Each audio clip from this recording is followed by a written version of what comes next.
Hi everyone, welcome to the episode number 5 of our series, The Road to Cybersecurity. My name is Pedro Drimel, and on this channel, I help you become a cybersecurity rockstar. And today's topic will be talking about careers in cybersecurity.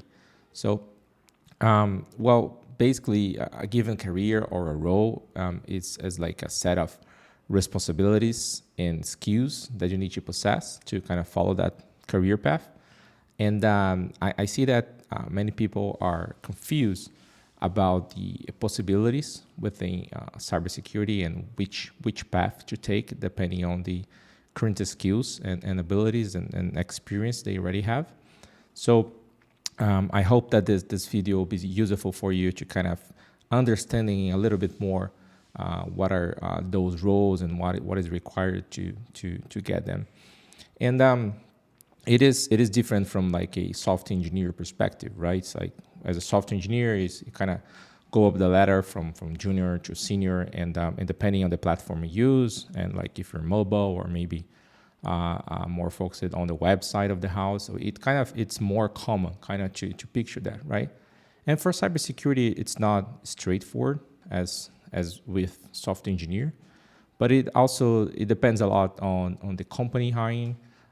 On the if it's like a security vendor or if it's like just a regular company, so to speak, and hire managers and sometimes in HR as well sometimes don't make that very easy, right? To picture what is really needed, and sometimes they overstate what is needed for that role. So I hope this will be helpful for you, and as soon as you kind of get it,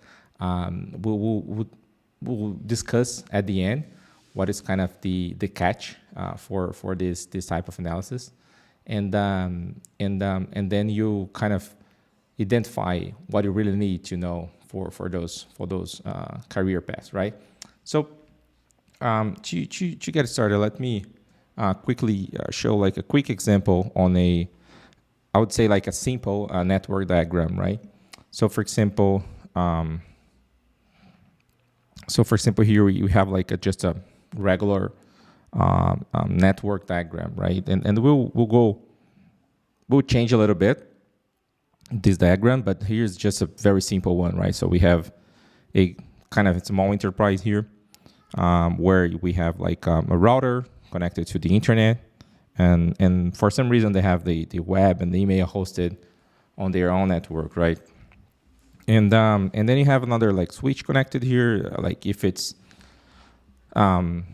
really a physical one or virtual one, it doesn't matter much, right? But here like we have the Active Directory on the same network as the computers, right? So or it could be a laptop, desktop, doesn't matter much. I just put like a PC here. So like this is just small enterprise, right? Let's say it's a small marketing company of, I don't know, 4 or 5 employees or something like that. And eventually they'll realize, hey, we had a breach, or it's a bigger company that has way more traffic, and they need to take care of their security, right? So they will usually start with firewall, right? I was even talking to a friend of mine who is CEO of a medium-sized company. It's like, yeah, they suffered a breach, and it's like, yeah, we had a fire and all that. So they usually start with a firewall, right? So we'd have like a firewall right here between the router and the switch, and also sometimes like an IDS. So for example, let's put an IDS device here, and then here you're gonna have like endpoint software. So EDRs and antivirus and all that. So I'll just put like EDR here. And then eventually the company will realize, hey, you know what? We need someone to take care of those devices, right? And that's where and kind of an idea of a security analyst comes into play. So here I'll go show some examples, some positions related with this. Back in the day, it was more network device. Nowadays, it's less about that. But here's seems to be a big enterprise, right? So we're talking about over 4,000 employees, and the activities is related to Let's see if I can make this a little bit bigger here. Yeah, so this activity is related to like a Zscaler project.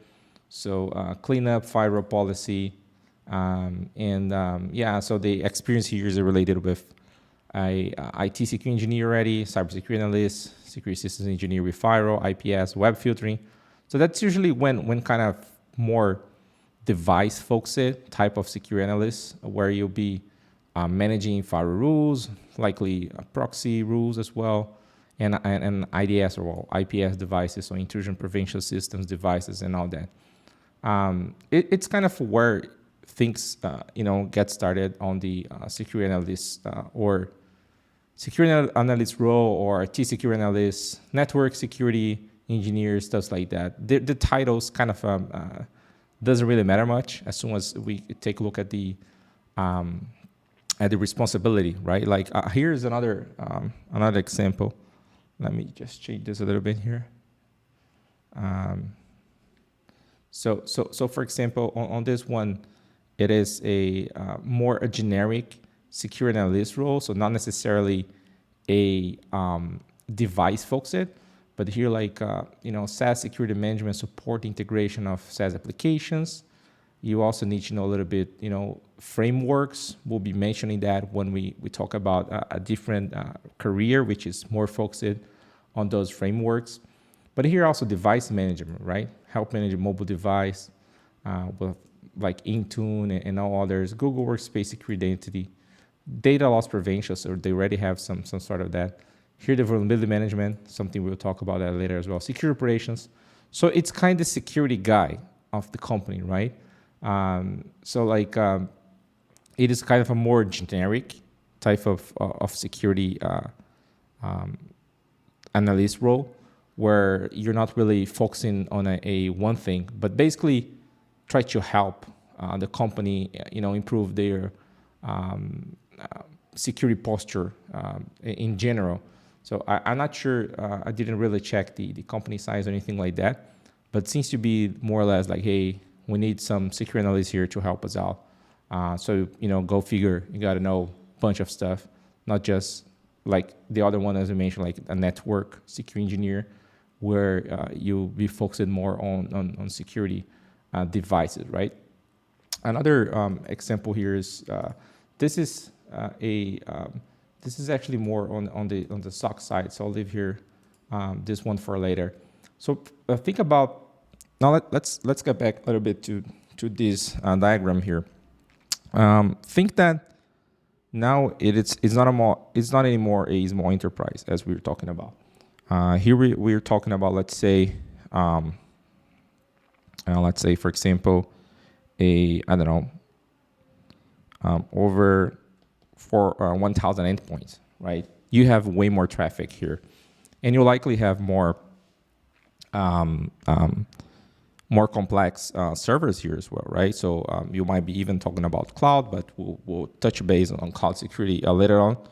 But basically here, let's say that you have a more complex environment, right? Like if we're talking about 1,000 endpoints and getting the logs from like operating system logs and detections from all those devices is not easy to digest them, right?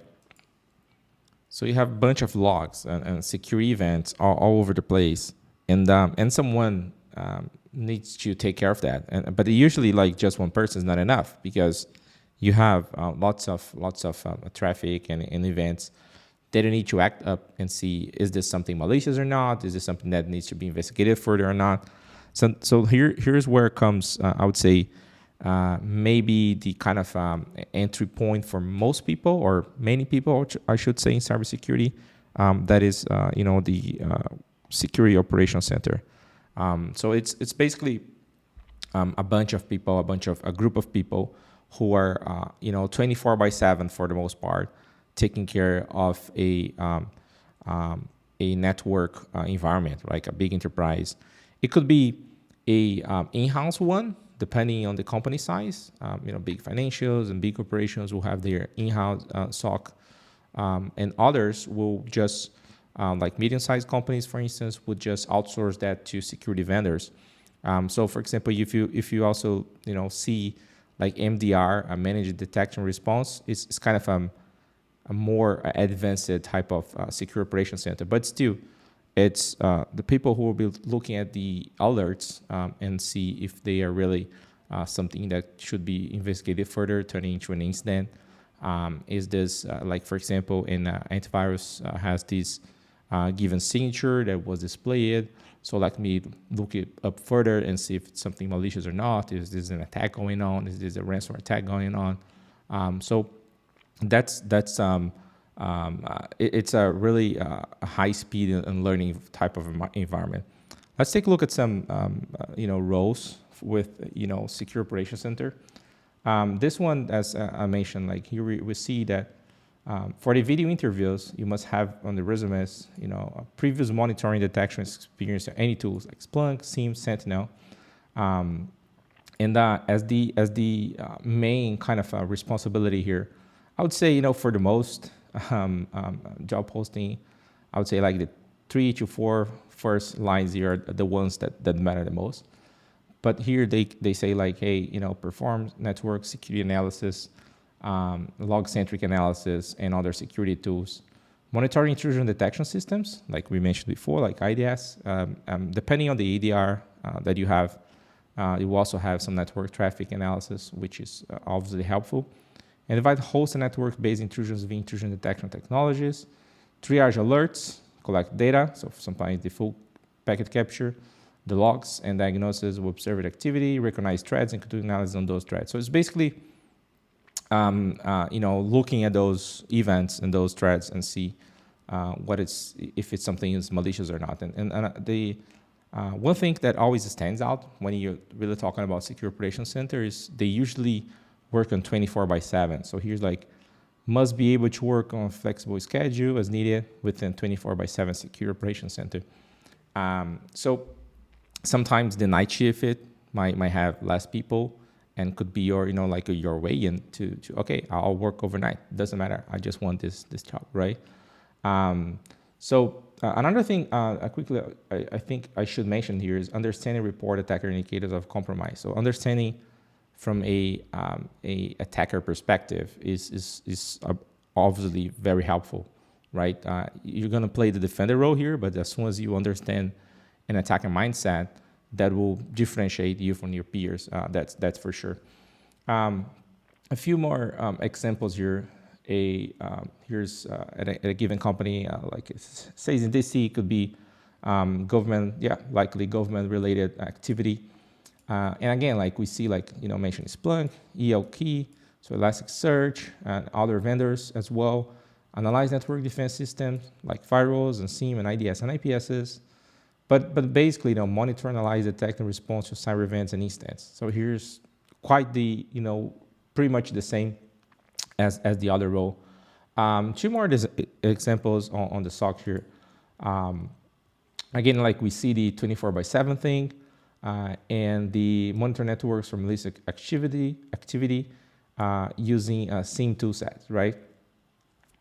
This position initially might be a part-time position, and again, I've seen many students, trying to, getting a job working on the level 1 on the SOC side while still study, right? Because it could be a part-time job.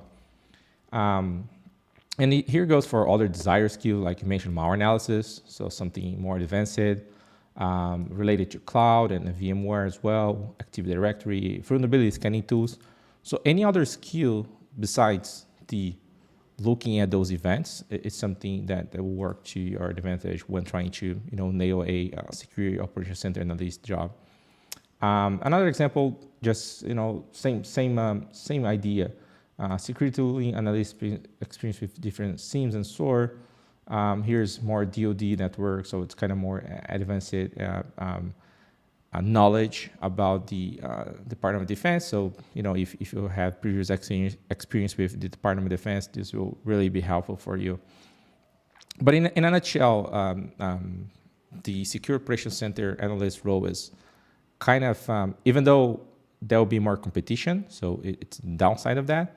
The good part is it's usually a more structured environment where you have level 1, level 2, level 3 analysts, So it's easier to onboard less experienced professionals to the team, right? So you have a more bunch of procedures and tools, and usually internal trainings that will help you really get started and work in cybersecurity. So it's an interesting role to get started. And another thing to highlight is some desired skills. So you don't need to just learn, analyzing and triaging events. You can go a little bit further with that. Like, for example, mention like packet capture analysis, malware analysis, and other skills as well, right? Now back to our diagram here. What if you could be ahead of the attacks, right? Because here we're talking a bunch of people work in a security operations center that are analyzing threads or actually analyzing events from a given environment. Either it's an in-house one from a big enterprise, or either a outsourced one looking for medium size companies, or maybe even big enterprise as well. So what if you could be ahead of the attackers? As I mentioned, cybersecurity is about protecting computer and networks. So here comes cyber threat intelligence, where you investigate what are the attacks happening over the world, and categorizing them in a way that you could potentially stay ahead of those attacks. And it usually is divided on CTI is usually divided with espionage activities. So there goes more nation-state threat actors, and cybercrime operators, which are which are towards money, so to speak. And that's the lately over the maybe 8 years or so now, more ransomware type of attacks. So like medium-sized enterprise are worried about those type of attacks. And what if you could be ahead of those attacks? And that's when comes cyber threat intelligence to provide reports and what is called TTP, so techniques, tactics, and procedures for the operational teams, so the secure operations teams, to kind of check in the environment if they really, if there's happening any attack that they might not be seeing through the events, for example. So let's take a look at some of those opportunities here. Here I'm sharing just pretty much 2 of them, and it's not on a security vendor role. It's more a local company role.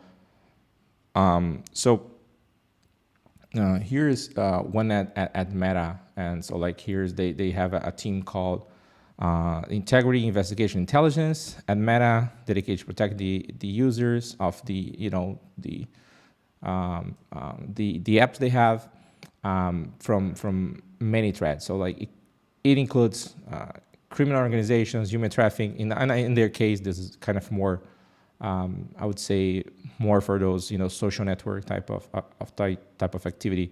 So here, like in terms of responsibilities, investigated versatile threat behaviors to understand how abuse manifests on Meta's platform and the wider information ecosystem.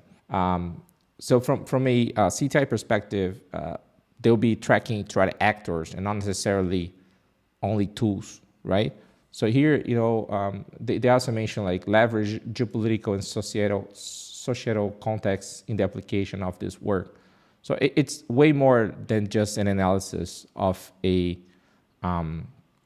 tools and attacks, right? You gotta have some knowledge about like geopolitical situation, and here is where lots of people from a Navy or like on Army, let's say, a background comes and jumps into cyber threat intelligence, right? They have the intelligence operations background, and they just kind of use that and leverage it to go directly to CTI. So they don't necessarily need to, for example, start with like a secure operations center type of role or security analyst type of role, because they leverage the great experience they have working on the U.S. Army, for example, or many Israeli as well use that. But this is type of role that is usually more available on big enterprises, right, or government-related positions as well. So another one is isn't a big enterprise, so it's senior cybersecurity analyst, remote. But if you look at the description, right, this is a CTI roles, like as a senior security analyst, you work within a team of CTI analysts to track and attribute threat activity and leverage internal data to provide intelligence insights. So this is, again, helping the company better protect against attacks, against cyber threat actors, not necessarily related with tools, but more from a threat actor perspective, right? So like here's one that kind of is the most important, in my opinion, is develop and maintain threat actor profiles along with associated activity trends, TTPs from all available sources. So it's pretty much, hey, I want to know every bad threat actor that's up on the wild, and I want to know what they are doing so I can better protect myself. Another skills they mentioned here: leverage malware analysis, identify artifacts, behavior indicators. Most of those attacks come in place using malware-related attacks. So knowing how to do the malware analysis. They don't mention really reverse engineer type of thing. It could be some internal role that they have someone else and doing that. But pretty much as a cyber threat intelligence analyst, at least knowing how to do the malware analysis to a given extent, or triaging the malware, is a one interesting skill set to learn. Let's get back here to our example. So we already spoke about the SOC. We also talk about CTI, and now we're going to be talking about what the CTI can give the team and what they might need to kind of proceed better protecting their network.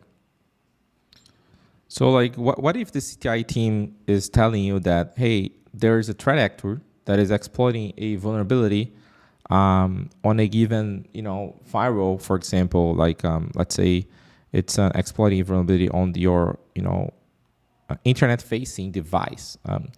This is something that wasn't really that common maybe 4 years ago or so, but lately in the last 3 years, more or less, this is becoming more normal, where internet-facing devices are being exploited by cyber criminals from a cybercrime perspective, also from nation-state perspective.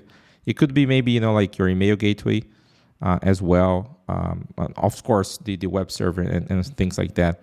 But like, what if the CTI team tells you these are the vulnerabilities that they are exploiting? So we could be talking about the like a given device, for example, a firewall. We could be talking like the email gateway, and of course we could be talking about for example, a Microsoft Office vulnerability, for example, right? So like through social engineering, through attachments, like going through the email, like phishing or anything like spear phishing. So that could be a thing, right? And how can you manage that? Like which one should you really fix first? Which one should apply the patch? Or maybe that's the operating system that needs to be updated. And maybe there's a CTI report telling you there's an attacker in the wild trying to exploit your VMware software, and if you don't really patch fast, they'll find you and exploit that vulnerability and maybe deploy a ransomware on all your environment. And here comes the vulnerability management side of the house, right? So, for example, on this one here, we have a vulnerability management engineer for this company, and pretty much like they asked experience with that, experience with various assessment tools, including the Tenable, Nessus Scanner, which is quite the same in my opinion, like Nmap and other tools. But the thing is, like strong understanding of the CVSS vulnerability scoring system, strong analytical, critical thinking skills, and all that. But basically, what this role is about is understanding what are the patches that need to be applied, and constantly also scanning the network for vulnerabilities. So not just relying on kind of a CTI type of input to prioritize what should be patched or not, but also the CTI reports and all that will help this vulnerability management team picture what should be patched first or not. We could even talk about one video about this vulnerability part where sometimes companies take too long to patch those vulnerabilities while they are still being exploited in the wild. But basically, the vulnerability management is crucial because patching is sometimes the only way to fix a vulnerability for not being exploited. Maybe there are no other protections that you can put in place to avoid that kind of situation. So vulnerability management is something crucial for a security posture on any given environment. Back to our simple diagram here. Now we already talked about also vulnerability manager, right? But what about you don't only rely on your events, right? So let's say that the SOC kind of rely very much on any event coming from the security devices, the operating system logs, the endpoint logs, and everything like that. You kind of correlate and see if there's anything bad going on. So what if you don't wait, but you actually hunt for those TTPs, right? The any tools or any indicator, anything that could say, look, my security devices or the logs, any endpoint software that I have missed something, but I want you to look out for those in a more proactive way, right? Here's where it comes, which is known nowadays as threat hunting. So, for example, this is a like this. Oh wait, this one. Yeah. So this one here at a like kind of big corporation, and they're just like to develop, document new innovative threat hunt hypotheses to increase the team's ability to detect potential threats in the environment. So that's kind of in a nutshell what it is. It's like someone who will eventually rely on which will rely on threat intelligence reports, for example, for looking at those attacks. It's someone who has a good knowledge of the environment, right? Because let's say, for example, there's a vulnerability being exploited on a given software that company doesn't even own it, right? So why would really be hunting for that type of threat if it's really not targeting them at all?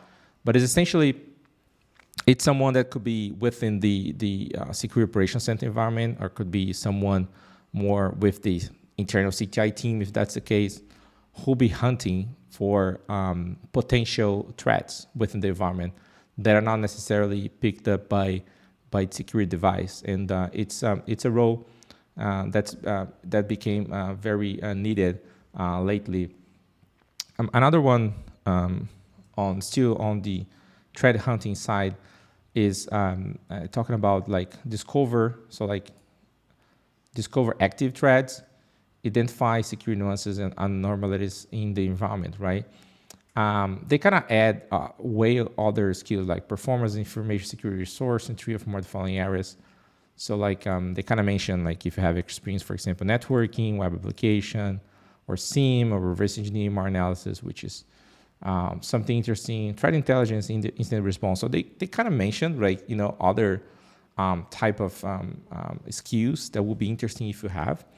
But basically, this is a threat hunting role. So keep going here. Well, we now just talked about threat hunting. I just use TH here. All right. So the environment is kind of in a more secure state, right? Like you have some devices, you have like analysts, you have a secure operations center taking care of that. You do have CTI report that will eventually help you become ahead of threats. Your patching is working well. And also you do threat hunting, which is trying to be like proactive on your environment and looking for potential threats.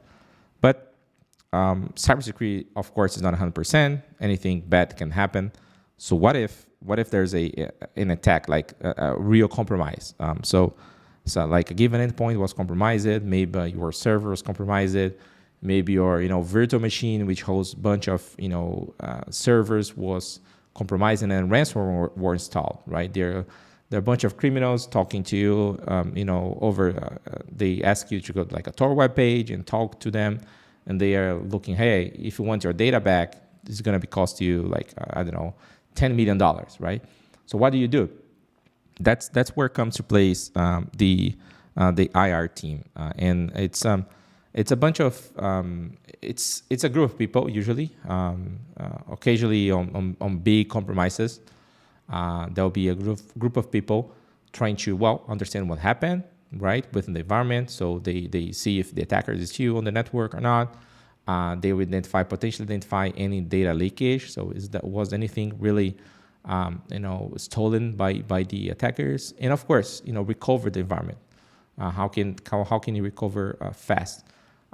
This group could be within like a managed detection and response team, where like a wider SOC team, or it could be on a security vendor that's called upon a given compromise happens. That's where you see all over the news some big corporations, when they have such breach, they'll contact some big security vendor to go into their office and analyze that, right?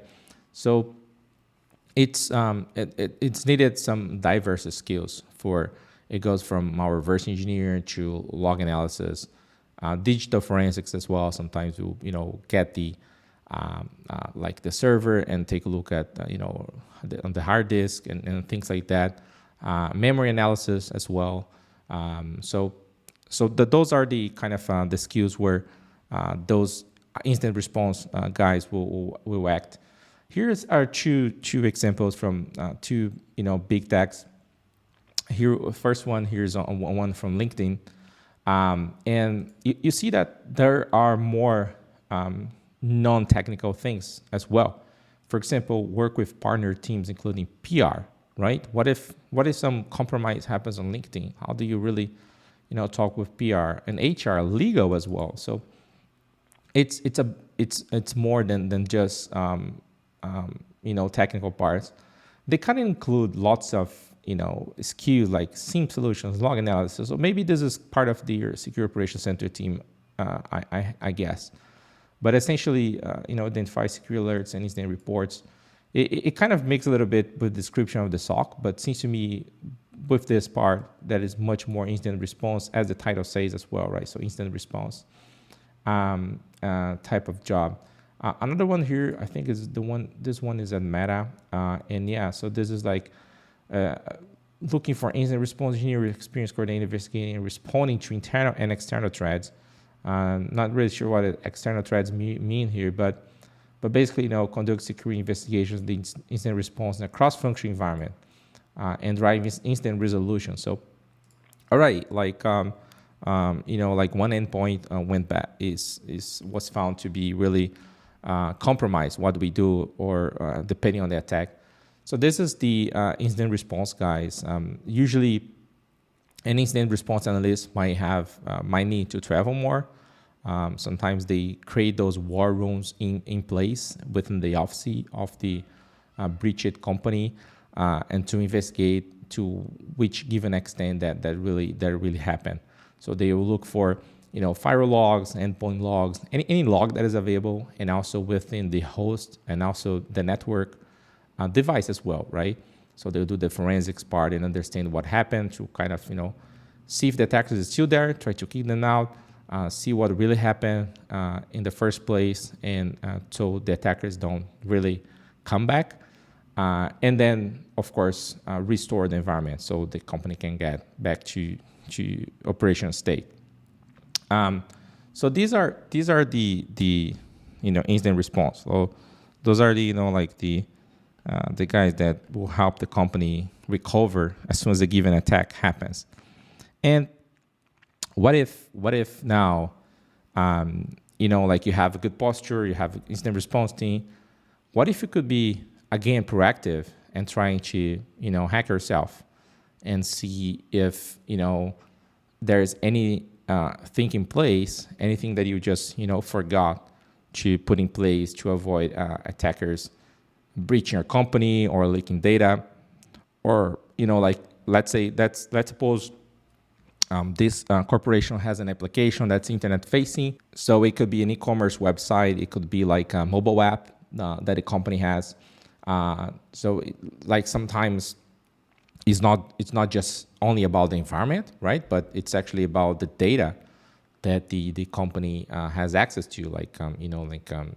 What if an attacker exfiltrate social security numbers from the employees, from clients, and credit card information and all that. So if you could be proactive and do that?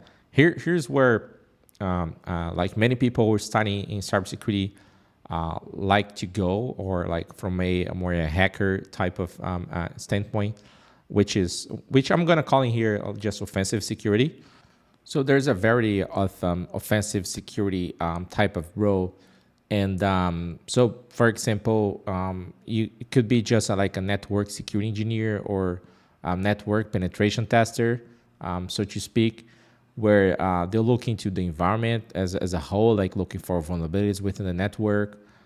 It also could be from a social engineer perspective. So like someone who will, give a call to the eventual client, or the company, and try to, for example, get a password, right? Or it could be someone that they already got the employee password, and they're just calling them out or forcing them to approve the two-factor authentication. Could be people just creating malicious emails to those potential victims, and see if they will really click on that or not. It could also be talking about like exploit writer, someone really writing the exploit. So there's a bunch of roles, and of course, usually kind of comes into like red teaming experience. Not every red teamer is actually not every pen tester is a red teaming, but like every red teaming is a pen tester. So red teaming is usually talked about when emulating non-threat actor activity. So, for example, they'll emulate a given threat actor that's, for example, APT29. They'll emulate what those attackers did on a given compromise, and see if a given company is prepared for that attacks. So they'll emulate the whole thing, like from for example, from a spear phishing type of thing up to the command and control server communication and everything like that. And also very common is a web penetration tester, web application penetration tester, and a mobile application penetration tester as well, which will be testing the application itself, right? So they'll be checking if, for example, the parameters that are received are safely checked by the environment, or if they can, for example, create random records, or they can take the data from that application. So they'll be checking from a security perspective if those applications are well developed. Could also be like code review, instead of like a black box type of test, they'll have access to the source code. They will analyze the source code and see if there's any potential vulnerability that should be patched or change the source code in any way to make the application more secure. So some examples of those positions, there are way more than this, but I just want to be a little bit more simple with this part in terms of showing the positions available. Here's a mobile security engineer. So for example, performing security evaluations and internal penetration testing. So you see like the word penetration testing of medical device applications for the Android and iOS platforms. So this is a mobile focused one. Usually from a security vendor perspective, those looking for application security engineers will be willing people to have both web and mobile skills. So another one is this one is at Amazon. So they just say, offensive security, penetration testing. And this one is quite interesting in a way that if we just, come here and look at the qualifications, they say just, you have to be a programmer with any of those languages. They kind of require a bachelor degree and mention like knowledge of networking protocols. So it's like whenever you see some posts like that, it's a kind of a more mature organization. So they likely won't be the only penetration tester on that team, and they're looking for talented people pretty much. So like any programmer that has experience and wants to switch directly into a more application security engineer role, this would be an interesting one, right? They kind of ask prefer qualification like threat modeling, secure coding. So anything that you already have those experiences will stand out. Last but not least, this is more web focused. So we see here, for example, like talking about Burp Suite and West Top 10. So anybody, this is more a web focused, right? Like perform web application penetration tests, coding reviews, and network penetration testing as well, actually. Even though the title is mentioned, web application offensive engineer, they mention network penetration testing. So in addition, skills is always is always good. Another thing they say like nice to have, as I said, some companies kind of ask those application security engineers to have both skills. So if you have any mobile application penetration testing experience, will help you on this role, for instance. And so back here to our environment, like we start. I'll just put here offensive to the sake of being more simple, but of course it's a diverse, right? It's a diverse role. We come from red teaming. We talk about network penetration testing. We talk about web application security. And another this is kind of more related with a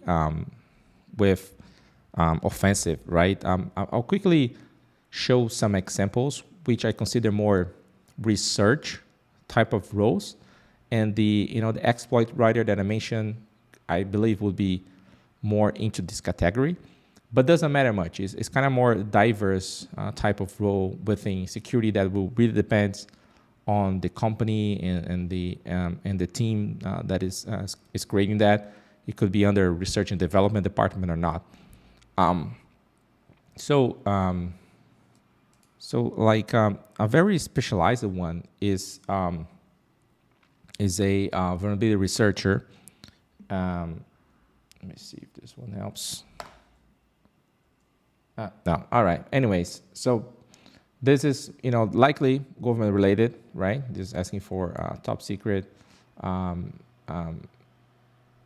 certification, and here, like they mentioned, proficient understanding of wireless networks, strong grasp. Here's interesting, like strong grasp of legacy exploit mitigation and bypass techniques, including but not limited to ASLR, DAP, canaries, and code flow integrity, and all that.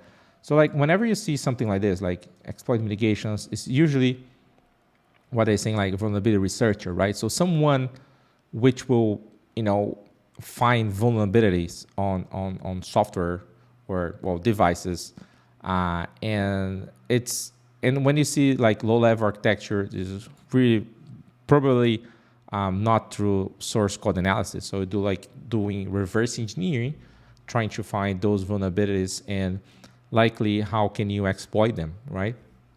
This seems to be a more advanced one where you see, for example, experienced reverse engineer of like QNX and other operating systems.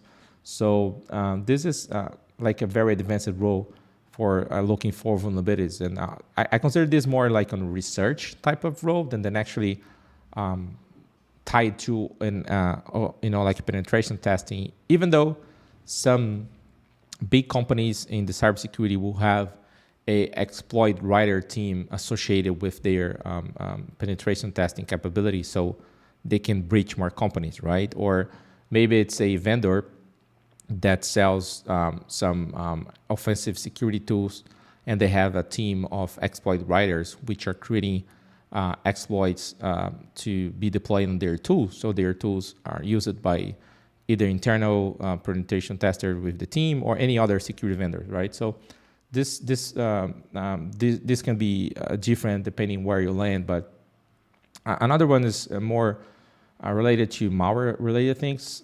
So here we talk about like analyze malware and security threats, vulnerabilities, and attack vectors to understand their potential impact to our clients and products. So this is one security vendor, and they mention here like stronger reverse engineer skill, experience with malware analysis. So it's pretty much looking at malware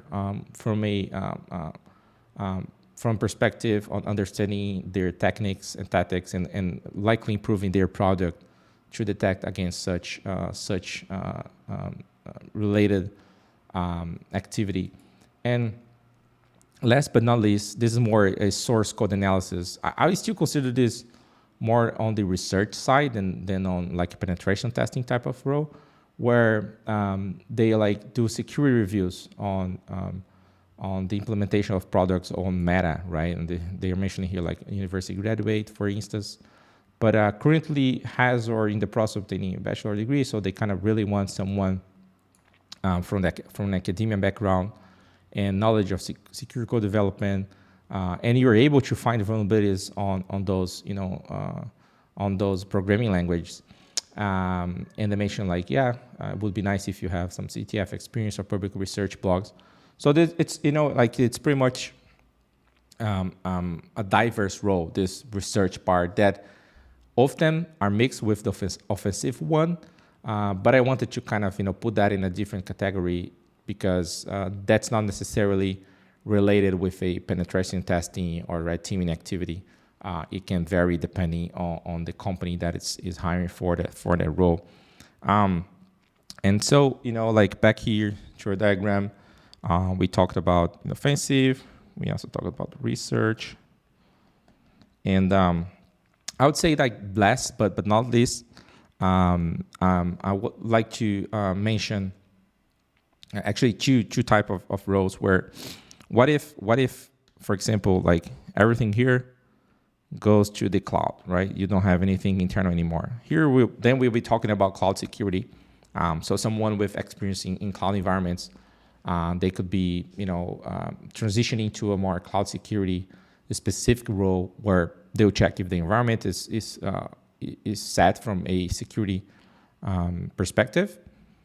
And also the GRC role, where it stands for governance, risk, and compliance. So it's someone who will look at the big picture and see like if you're compliant with a given set of needed, like for example PCI or ISO type of certifications that a given company needs to apply for, or it could be like IT auditor as well within GRC. So it's kind of a more security consultant type of idea, where you look at the big picture. You won't be looking at just a given device or given given endpoint. It's not necessarily a technical role, but of course any technical skill will help the GRC analyst. One example for this role is from so like looking at some of those responsibilities and skills. So something like a track record of successfully achieving and maintaining certification standards such ISO and SOC 2. So you see like those certifications is usually what kind of stands out when talking about GRC. And then you see like support risk management, privacy, information security initiatives at the company. So it's kind of a more big picture type of idea than necessarily a looking at only this posture, like only on this secure breach center or secure penetration tester. So it's kind of more security consultant type of role, focused on those certifications. And of course, the CISO, Chief Information Security Officer, someone who will be responsible for the whole department type of thing.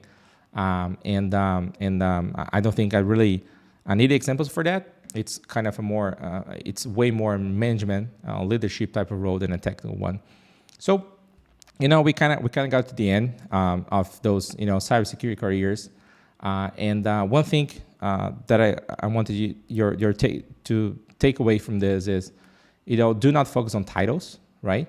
Especially, from secure operations center analysts, there are different, way more titles than just one, and then security analysts as well. So cybersecurity, you might have different, a variety of titles that doesn't really say what the job is about. So try to focus more on the skills that's needed.